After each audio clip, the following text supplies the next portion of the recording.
Hello everybody, greetings wherever you are in the world. My name is Denise. Yes, I've been on the show before. I'm coming at you from England, London, in a place called Hackney. And I'm here to talk about my book, Back to Love. Okay, so to start things off, I'm just going to read the back so you'll get a flavour of the whole book. So like I said, it's called Back to Love. Back to Love is an autobiography that tells the story of a teenager's decision to have a child and the direction that decision swiftly takes her, a journey of emotional healing and self-rediscovery. The text reads like a detective story, an inner world detective story, as she begins to uncover and take more seriously the past experiences that had truly shaped her. Back to Love is therefore a triumph over adversity story, a simple yet extraordinary and deeply felt life story that pays homage and testimony to how past wrongs could be righted and how basic human and children rights and dreams can be recovered and made in this time possible. The main plot of the story rests on the young woman's decision to have a child, which also amounts to a decision for change, and all that came to consequently entail. The decision to change, as well as its processes, also tells its own story. So that's Back to Love. So Back to Love was published, my first publication, in 2021. I do have a second book. I'm calling it a series, Back to Love series, but that's for another show. But this is the first book, Back to Love. Okay, so that story I talk about, the young woman, that's me. I'm 58. I'm a grandmother of 5, and I have 2 sons. Amongst other things, I am a psychotherapist. I've been for 37 years, as well as a mentor and an inspiration life coach and a clinical supervisor for therapists. Okay, so that's who I am today. The book is about my journey to where I am today, a healing journey. So how did I become these things? Okay, it's never too late to begin anew. So I go back in time. At 18 years old, I made a decision to have a child. At that time, it didn't feel like my life was going anywhere, and I didn't have the guidance of any adults around me guiding me and helping me to find my way in life and decide what I would do and become when I left school. So I thought I'd have a child. That decision took me on a journey, and that decision also, to my mind, gave my life a new beginning, a new start, and a promise I made to my child that this would be his best start. Forward 3 years later, I'm in a relationship that is become quite toxic. The promise I made to my son is, looking like a shattered dream. And the reason for bringing him into the world was my new start and his best of starts. So when things began to break down, I knew I had to get out of the relationship because I didn't bring him in the world to repeat history. So during that time as well, I began to have what was then termed a nervous breakdown. At the time, I had an eating disorder. Like I said, I was in a not very healthy relationship with his father. My mental apparatus began to break down. I couldn't think clearly. I couldn't sleep. Every night in my dreams, I was having dreams about him treating me worse than he was actually treating me when I was awake. It was almost like my soul was saying to me, get out, this can't work, it's not healthy. So I took myself to the doctor, and that's when the doctor said, after asking me a line of questions, that I was having a nervous breakdown and there was depression. And even though it was hard to go to the doctors, when I left, I felt a sense of jubilation and validation, because I felt something was wrong. I grew up knowing that feeling as a child that this isn't how life is supposed to be. Something wasn't quite right. But not having anybody around to support and guide me, and even come and ask me what's wrong. Feeling very alone in the world. So as soon as the doctor said that, I was in the library, because I loved to read at the time, but the subjects I started to read changed. I was looking into mental health, depression, eating disorders. And for me, even though it was termed a nervous breakdown, I saw that as my spiritual breakthrough, because it led me to healing. Yeah. So not too long after, the doctor prescribed antidepressants, something to help me sleep. I took that for about a week, but felt that, well, they said you have to take it for about 2 weeks for you to feel the benefit. But I just felt that I couldn't rely on tablets to heal me, to change things. And as Providence would have it, I came across an article in a woman's magazine, and it was about eating disorders. I had bulimia at the time. And at the end of the article, there was a place listed where you can go for help. I didn't even know the thing I'd done with food had a name. I just thought I was just doing something that was very shameful. I didn't understand why I was doing it, but somehow I was doing it because it helped in some kind of ways. So I called up, and there began my healing journey in therapy. During the course of that eating disorders group, I discovered that I'd experienced childhood trauma. I mean, Barbara was talking about where does these,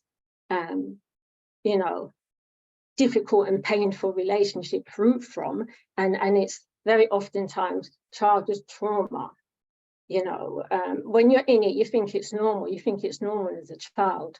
So I discovered, there was, I ticked all the boxes when it came to trauma. There was abandonment, there was sexual abuse, there was emotional abuse, there was neglect, a whole host of things. And it was no surprise that I found myself in that kind of relationship, becoming a mother quite early and having a nervous breakdown. I began to learn and discover all these things. And it was during that time that I said, when I experienced the benefit of just having people to listen and hear you, and for you to hear yourself speak and to begin to connect the dots, it was just so healing. And, when I was in the grips of the eating disorder, I didn't think I'd be able to shake it. But within a short period of time, I wasn't, throwing up anymore. And that was quite a thing, because eating disorders is really hard to shake. So that was the decision I made to become a therapist. So I put myself back into education with my 3-year-old. To me, I didn't see having a child as holding me back. Having a child could help set people straight sometimes, and that's what it done in my life. So I went back into higher education because I know I could have done better, given the chance. And that's where I trained to become a therapist, and I learned much more things about myself and about, mental health and well-being. Just to say a thing about trauma, because it's really important. I wrote this book because I'm a Black woman, so I'm talking about my healing coming from that community. And I talk about my healing, not just psychologically, but also racially, because that was part of the trauma. Growing up in the 70s, there's a lot of racism over in England as well,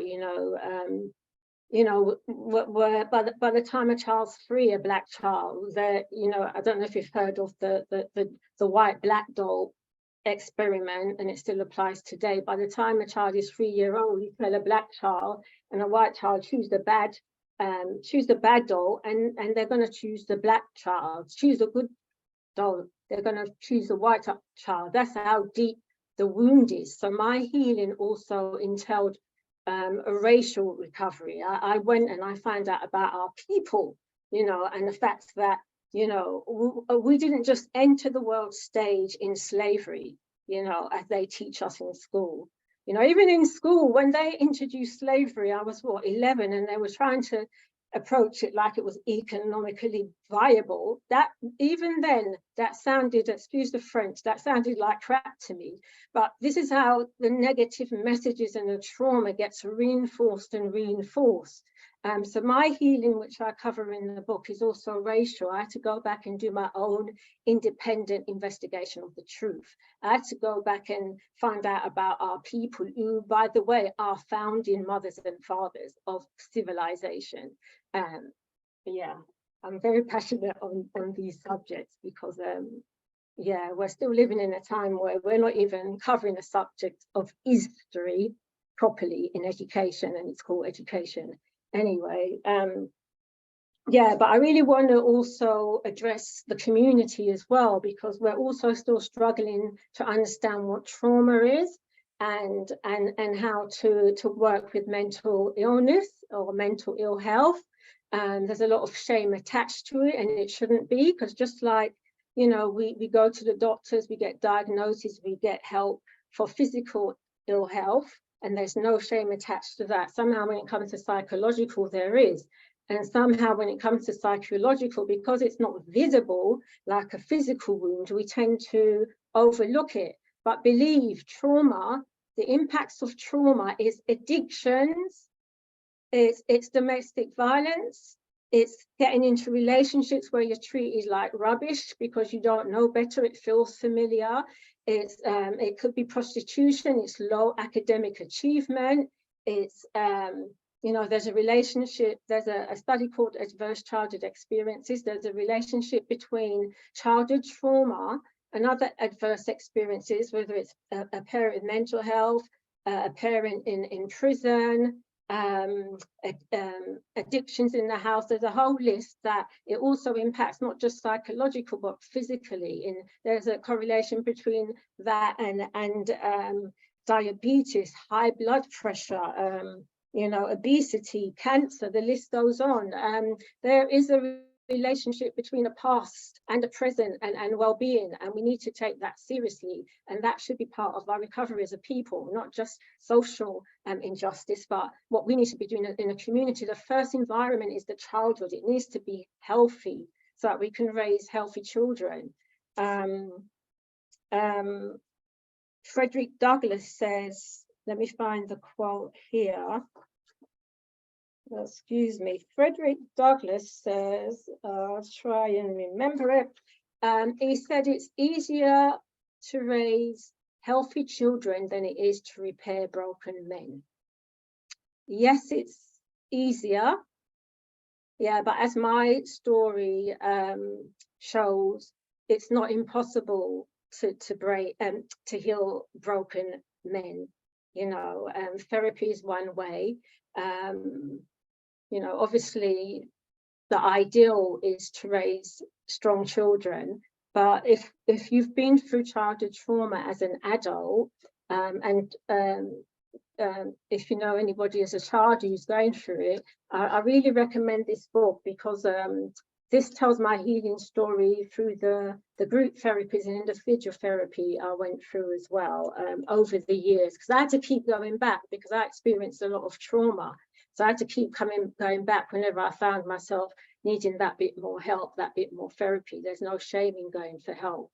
But like I was saying, just because the psychological wound, you can't see it directly. You can just see the impacts. It's just as real and just as impacting.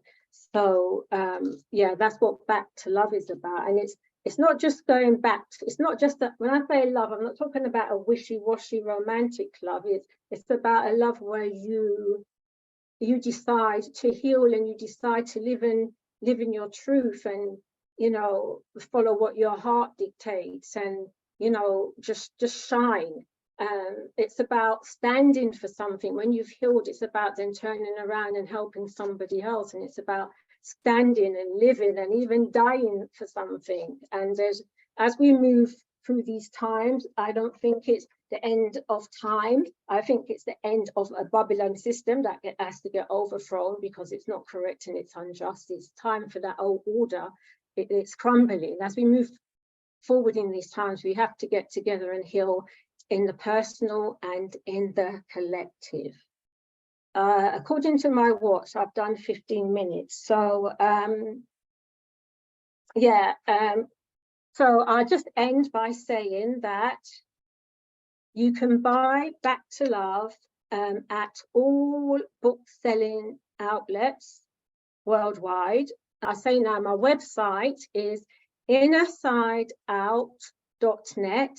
That's innersideout.net, where you'll read more about my books. I've got excerpts on my website as well, but you'll also learn about me as a psychotherapist and how I work, as well as other books I've written. And also you'll get access to my social media platforms. My email address is lowercase unstillIrise9@outlook.com. And my work telephone number is 07504 891 108. Thank you for listening, and I hope I've gotten a message and a word across today.